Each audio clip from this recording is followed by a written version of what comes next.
Hi, everyone. I'm Gary Brode from Deep Knowledge Investing. We provide actionable investment ideas and timely market commentary to hedge fund managers, portfolio managers, family offices, RIAs, high net worth individuals. Basically, we help people get better returns in the equity portion of their portfolios. We're really excited today to be talking to Brandi DeCarli, who's the founder and CEO of Farm in a Box. Brandi, thanks so much for being with us. Really excited to have you. Thank you. I'm delighted to be here as well. Great. And just a quick note for everyone in the audience. You guys always have great questions. Use the chat feature. We've got a list of questions for Brandi, but if your questions are better than ours, just pop them through in the chat and we'll make sure to ask her. We have a special request, really hard questions. Brandi's on the hot seat today. All right. So Brandi, let's just start with what Farm in a Box is, because I remember our first conversation, I was confused. I thought it was one thing and didn't understand why what you were doing was different and special. I thought it was kind of like what 10 other things that I've seen are like. And it turns out that what you're doing really is different. It's a different solution. Let's just start by helping people understand what is it you're doing and why is it different from the comparable things that you and I've talked about. Happy to. It's the best way to dive in. Out of the gates, it's actually Farm from a Box. Sorry. And this is a good way of remembering our point of differentiation. So we basically developed Farm from a Box as an off-grid, clean tech powered infrastructure for local outdoor farming, which is where the farm from ends up coming in to be handy. We're not necessarily farming inside, but we're using clean technology to support really productive, efficient outdoor regenerative crop growth. So that's in a nutshell of what we're doing. All right. So the thing that I really want to emphasize, though, is there are so many people who are doing Farm in a Box. They're basically creating indoor spaces and farming there, right? You guys are using outdoor space, which That's by right. definition, there's more of, right? Yes. So let's talk about, so what is the box and what are you doing for outdoor farming? Yes. So we're a modular solution, and most modular solutions that you see out there, as you said, are actually growing inside of the unit in terms of hydroponic or aeroponic systems.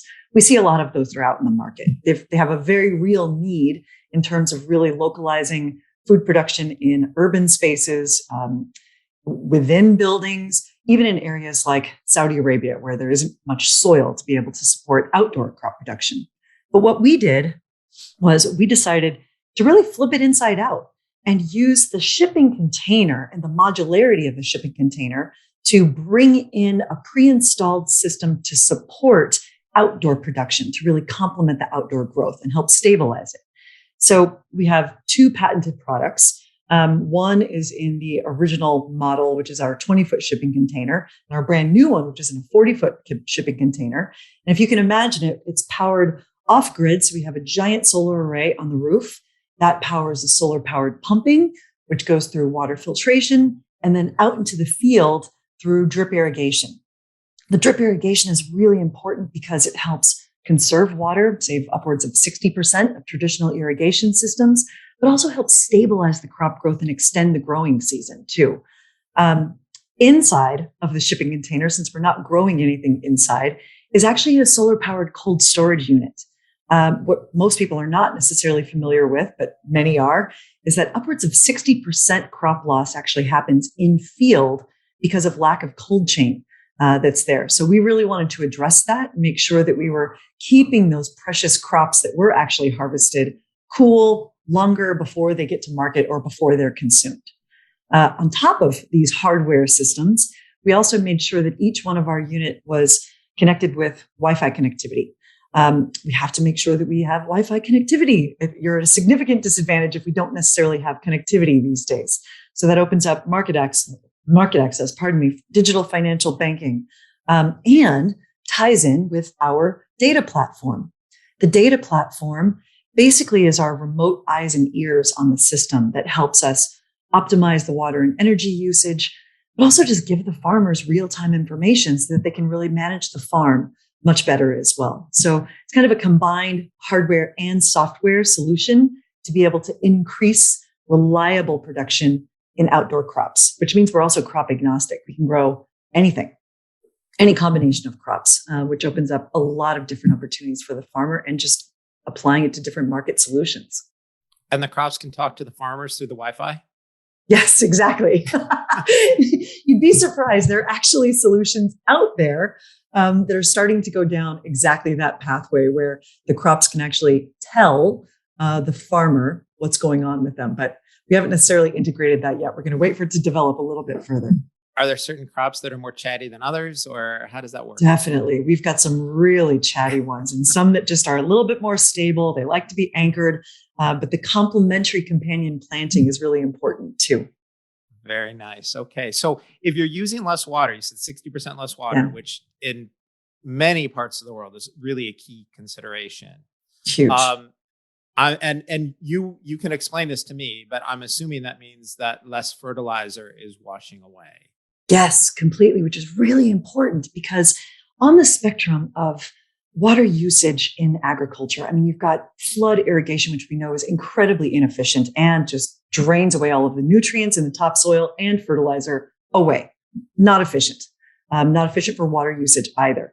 If you start moving over into drip irrigation, again, it provides vital water access where there was previously rain-fed irrigation only, or pardon me, not rain-fed irrigation, rain-fed agriculture.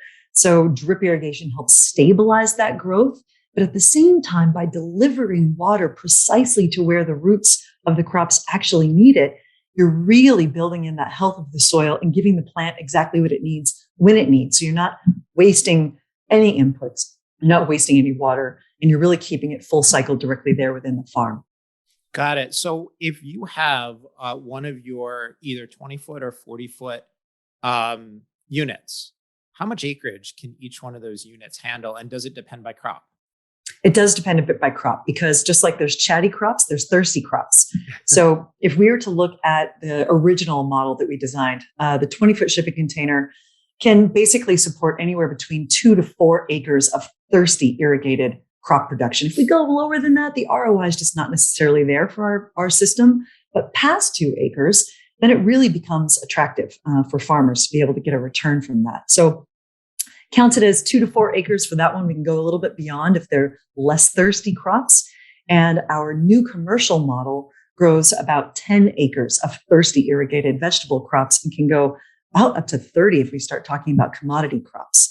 But again, the thing to remember here too is that all of our farms to date have not grown a single monocrop system. Everything has been in combination. So you have multiple harvests and the crops are actually working in concert with each other too, in terms of nutrition for the soil, but also in mitigating pests coming in. So all of our farms have had, anywhere between 15 to 40 different types of crops. So you've got a lot of different opportunities for how you want to intermix as well. Okay, so depending on where we are, water is either difficult to get or expensive. Mm-hmm. Fertilizer was expensive. Now it's getting really expensive. I don't know if anybody listening to this, take a look at fertilizer prices. They're going through the roof right now. Pesticides are expensive. You're reducing pesticide usage. And then some parts of what you're doing are automated and allow for your technology to take over versus manual intervention. So obviously the return on investment is going to depend on the size of the farm, the price of those goods, depending on where you are, how good the soil is, how much water you need to bring in as opposed to rainfall. But can you give us a rough guess on what a range for return on investment is for these kinds of solutions? And again, understood that it's going to vary depending on where we are in the size. Yeah, that's the nature of outdoor agriculture is there's all kinds of different variables, which has been one of our biggest challenges, but it's also one of our assets too, in terms of how it is that we approach it as an infrastructural solution. So, on a 2 to 3 acre farm, the general ROI, if you're selling in a CSA or selling to local markets, is going to be at about that 18 to 24 month mark that you actually get a payback from it. But then once you have that infrastructure in place, you have it in place.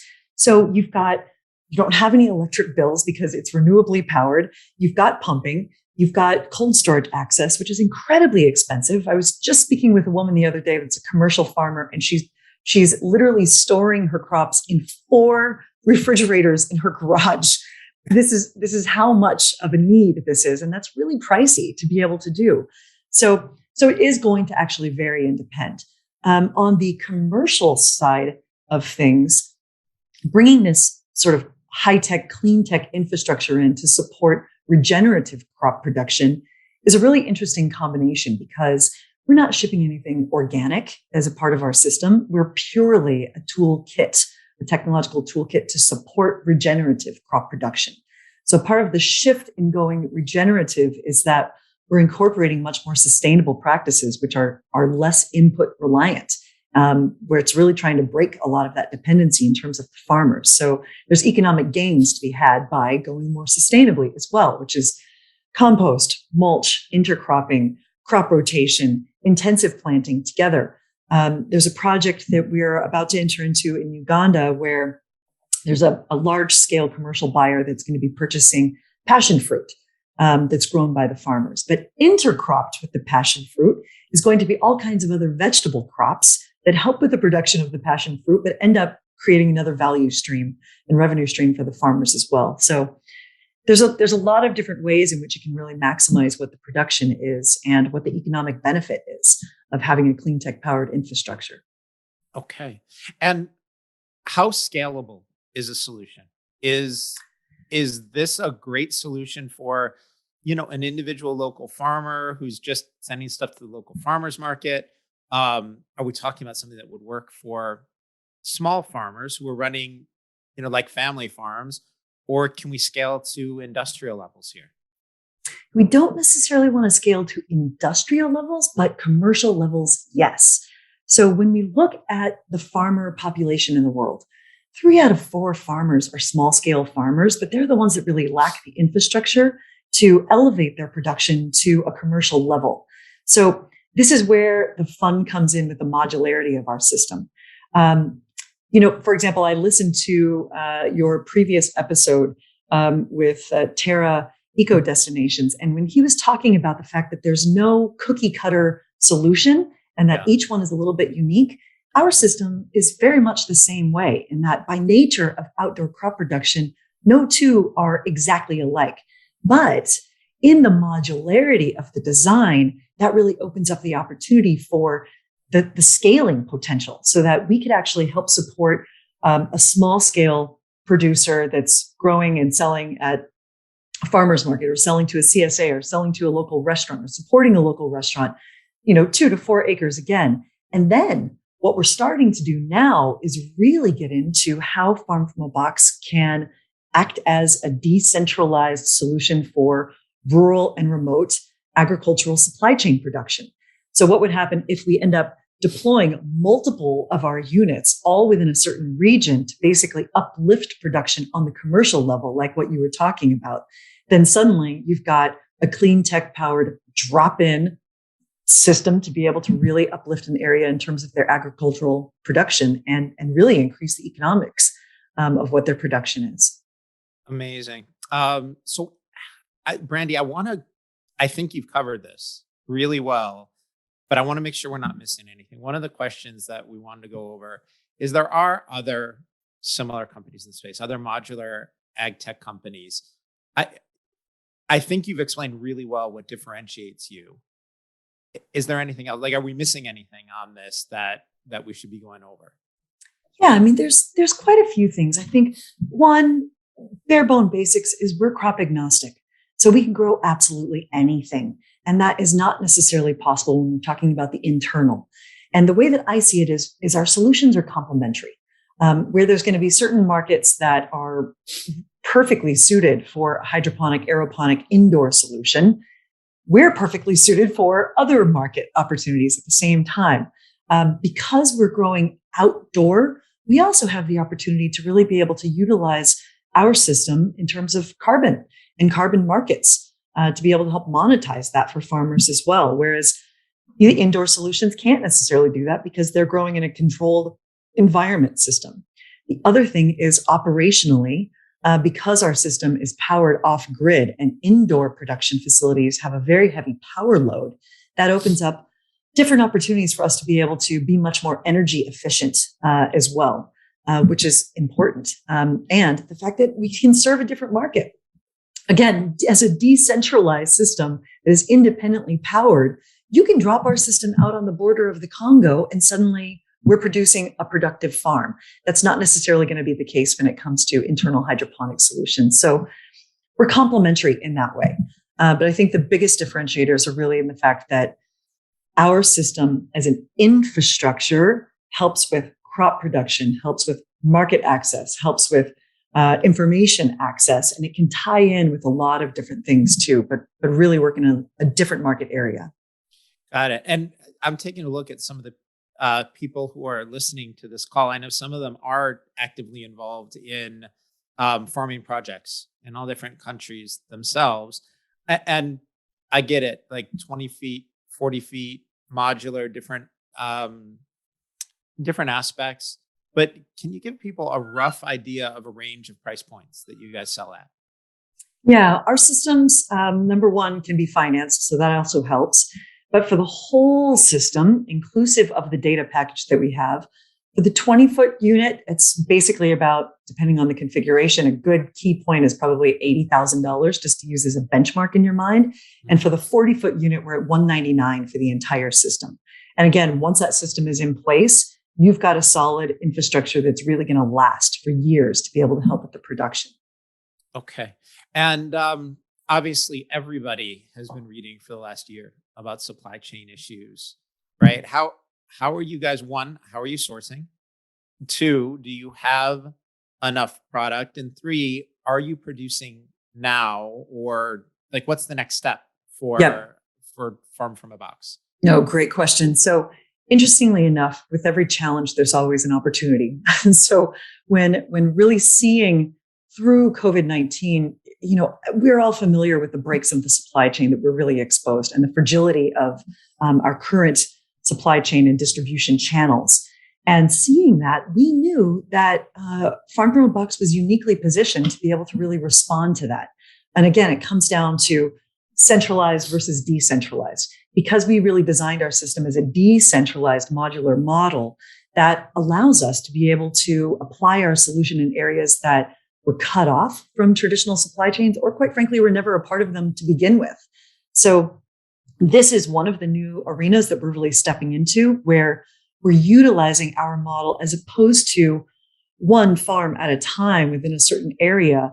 Is how can we really respond in volume as a supply chain solution and work, again, as I said, dropping multiple units all within a region so that they're all interconnected and basically act as a whole ecosystem to really uplift what the agricultural value chain is.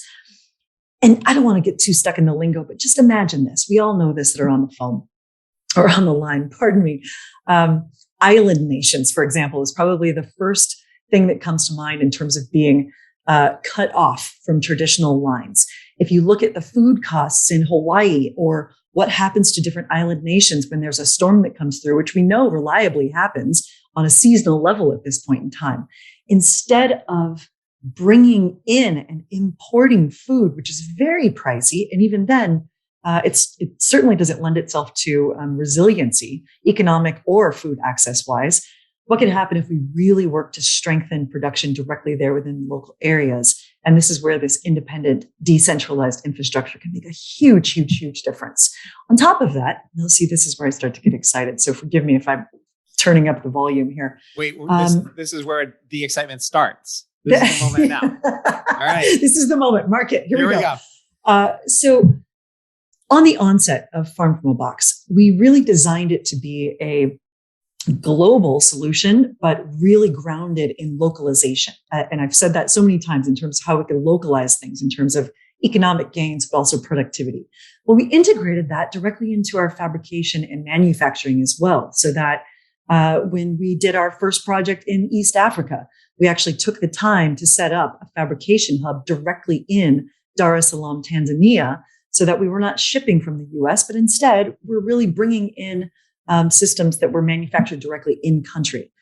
We now see the wisdom of that, in that when we're looking at, ships that are stuck in the Suez Canal, that could be the downfall of a business and really be able to do incredible harm in terms of making sure that your business is in productivity. So the fact that we actually built into our model that we are going to locally and regionally fabricate our units allows us to be much more resilient in those challenges, but we can actually be in production at greater volume and have multiple sites producing units all at the same time too. So I think that was also a really smart one in terms of localizing our fabrication. And pre-COVID, we saw that as a benefit in terms of access and quick delivery times. We had no idea the value that it was really going to provide when we're looking at what's happening with shipping and supply chains globally. Amazing. All right. So by the way, Brandi, we've got more questions for you, but John Stratton just asked a really interesting question. He wants to know if we can post a picture of Farm in the Box. If everyone gives me 1 second, I'm going to share my screen and we're going to, sorry, John. So right now screen sharing is disabled, but if you guys Google Brandi Farm from a Box, there are tons of pictures available. And I can pull one up too. Yeah, but you can't share your screen. Oh, pardon me. Okay. Right. Sorry, John. It's not going to be instant gratification on this one. No, but everyone who, wait, we can both share. Hold on. I got it. Cause John, I really like the question. I want people to see this. So give me a second. Here we go. All right. And I'm sharing my screen. Oh, wait, here we go now. All right, everyone. So there we go. Farm from a Box. And now, Brandi, pardon me, Gary, go ahead. Does the bicycle come with it? It's interesting that you bring that up because, again, this is where infrastructure is so important. So when I'm talking about interconnecting multiples of these units on a regional level, then transport does become an issue.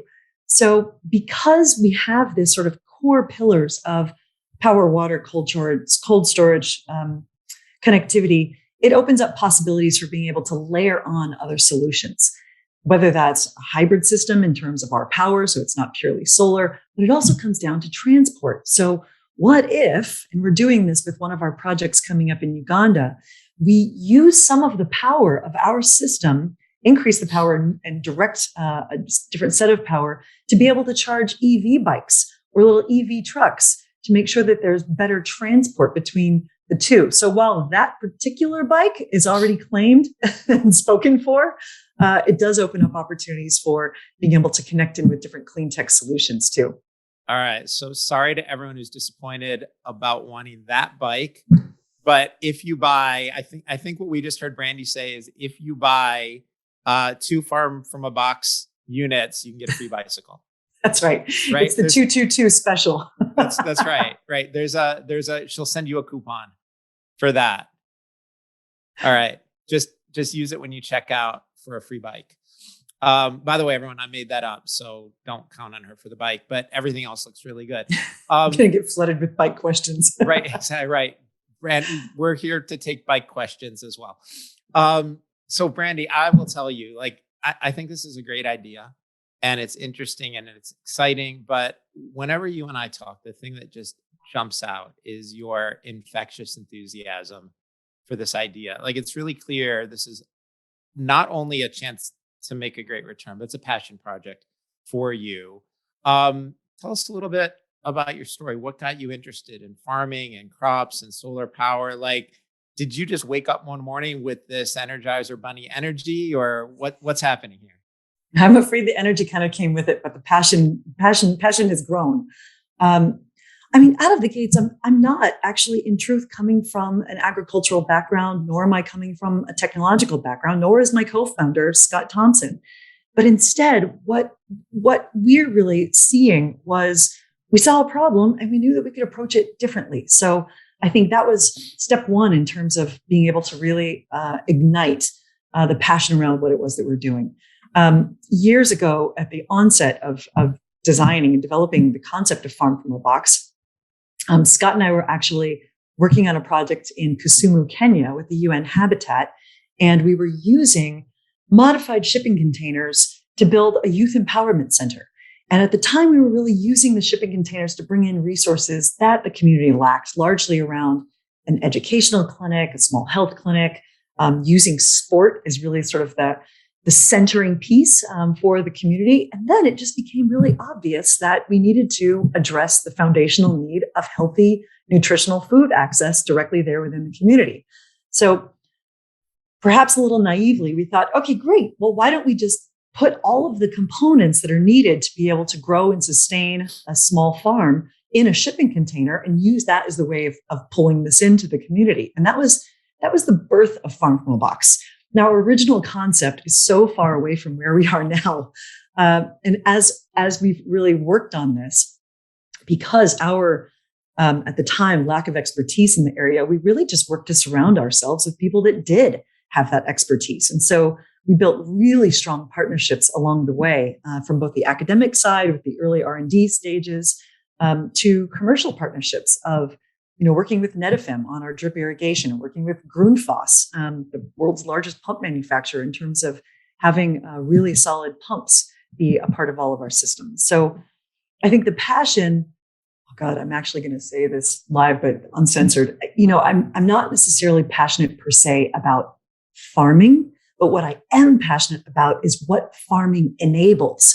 And what farming enables is nutrition. It enables independence. It enables economic self-resilience and reliance. And when we start talking about what's going on globally with climate change, this could be a huge, huge impact point to be able to stem the tide of climate migration, of be able to economically fortify areas that are or could be struggling.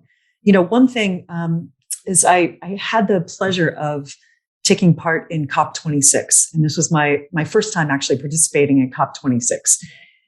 And there's, a lot of ESG investors are familiar with all of the challenges that we're facing in terms of water access and weather changes and all of that. But there was one session that I participated in that was really grounded in how we finance a more sustainable change to net zero and to much more climate resilient activities. And Philip Hildebrand, the vice chair of BlackRock, said openly, look, climate risk is investment risk. This isn't just a nice to have at this point in time. And if we don't really make sizable changes, we're going to lose 25% GDP in the next 2 decades. And I remember sitting in the chair going, wait, what? Hearing the economic ramifications of not investing in our future by having much more climate smart, sustainable, resilient systems in play for, especially when it comes to our food production, because that's certainly a common denominator. We all need to eat. That's huge to me. So again, that's one of those grounding points where it's so obvious that this is not a nice to have. This is not a feel good passion project. This is quite literally making sure that we can still sustain ourselves and economically sustain ourselves in the decades to come. So Brandi, you were just talking about some of your partners. Let's talk a bit about your partnership with Terra. How did you get involved? How do you work with Terra? How did you meet them? Yeah, getting involved with Terra was maybe a combination of luck and fate, in my view. We being Farm from a Box, Scott and I had the very good fortune of getting inducted into the Explorers Club this past year as a part of their EC50 program that they did. And so suddenly, being a part of the Explorers Club, we have access to all of these incredible leaders that are doing really, really remarkable things that are scientifically grounded globally. So I received an email one day saying we're announcing our Explorers Club mentorship mentee program. Apply here. And there was this moment where I'm like, I don't know, you don't have anything to lose. Like, let's just see who it is that, I could get matched up with. But, in my mind, I'm like, well, is it going to be a mountaineer? Is it going to be an oceanographer? I had no idea whatsoever. And as luck and fate would have it, I was matched with Tony Saxton from Terra. And so our very first phone call of just doing introductions and what are you working on and what am I working on? Talk about riffing. We were like a jazz trio. We were just do. It was just one thing firing off of another, because with Terra having Terra Sustainable Technologies, Terra Organics, Terra Eco Destinations. There was just so many tie-ins. And it was really easy for me to just share what we were working on, share the things that I was also struggling with at the time, and be able to get his feedback of, yes, that's a great idea. Or have you considered this? And what about this? And they've been incredibly generous about helping us. But it's also advanced into partnerships. So at this point, we're very proud to say that Terra is going to have a distribution partnership with Farm from a Box, as well as an investment in us. So this is just the beginning of a long, fruitful relationship of Farm from a Box and Terra. Yeah, at a minimum, Terra's expertise in renewable energy and off-grid energy, that itself is, if it were just that, it would be enough. If it were just that. And then Right. It's so much more than just that. So yeah, I completely agree. And that's why I say it was a bit of a luck and fate for us as well. Yeah, there's no question. The team there has a wide range of really incredible expertise. And you're right. Like if it were just the energy part, it would be enough. If it were just the That's right. organic part, it would be enough. And while we are new to growing a global company, they certainly are not. So that really allows us to grow at a much more rapid pace, but with learned lessons that are already under the belt of their tried and true proven projects and the knowledge that they have of how to make sure that we're really growing this company as strongly and as wisely and positioning ourselves the best that we possibly can be. So it's mentorship in the true possible form, but also partnership. All right. So for the last question here, we're going to go back to the audience. Another good question from John Stratton. He wants to know if you guys have a unit in place somewhere that's started to produce. You don't have to name the customer, but is there somewhere where you're already demonstrating great results?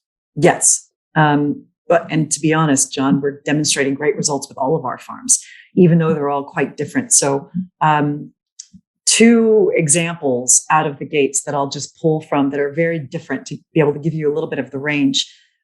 We have a unit currently that is in Tanzania, and that unit was really designed to bring together fractured subsistence farmers that were all growing on their own. And we brought them all together as a farm cooperative. So now, where they were subsistence farmers, they're now growing as a business. And this particular farm, we are dealing with malnutrition and poverty and all of the classic things that you see in a lot of areas that are struggling with lack of infrastructure. It's now a absolute successful farm cooperative that is primarily led by women as well, which is really important because one thing that we want to make sure that we're doing as a company is empowering women farmers all throughout the value chain. So that one is a complete home run. On another side of town, if you will, we have a farm that is in South Dakota. I'm trying to think of which one I want to use as an example. We have a farm in South Dakota where we're growing with the Lakota community. And again, very similar situations where the Lakota have been cut off from traditional, supply chain paths or dealing with the health issues of malnutrition and lack of access, diabetes, et cetera. And we're really coming in and working with a group called Rebel Earth to empower locally grown food sovereignty, but be able to use it as training, be able to use it to incorporate culturally important foods. And this is where the fact that we're crop agnostic also really comes into play. So they're now creating teas that were traditionally a part of the Lakota culture, which ends up being a revenue stream for them as well. So that one's also a home run, but in a different way. All right. And I know I had said we were on the last question, but we just got one more good one from the audience. Any significant investors in the company in Farm from a Box? We do have some significant investors. To be honest, I'm not sure if I can necessarily state them, but we have a range of investors that are dealing with, classic heavy hitters from Silicon Valley to organizations that are really focused on supporting women founders and women investors supporting women founders. Certainly, Terra is a huge one for us as well. So I think it ranges, but the the commonality between all of them is they're all bringing something to the plate in terms of smart money, of how we can actually grow as opposed to singularly capital. So yes, we have significant investors, and they're really good ones. I hope that answered the question without being incredibly direct.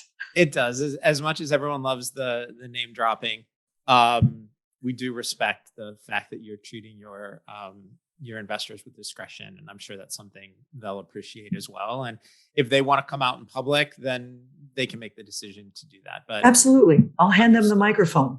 Right, we'll do a follow up with them. All right. So, for people who are listening to this, how do they find you? How do they get in touch with you? What if they want to invest? What if they have questions? What if they want some farming equipment themselves? Yeah, that's right. And we go back to the coupon offer today for the bicycle as well. Right. Yeah. Buy two, you get one bicycle free.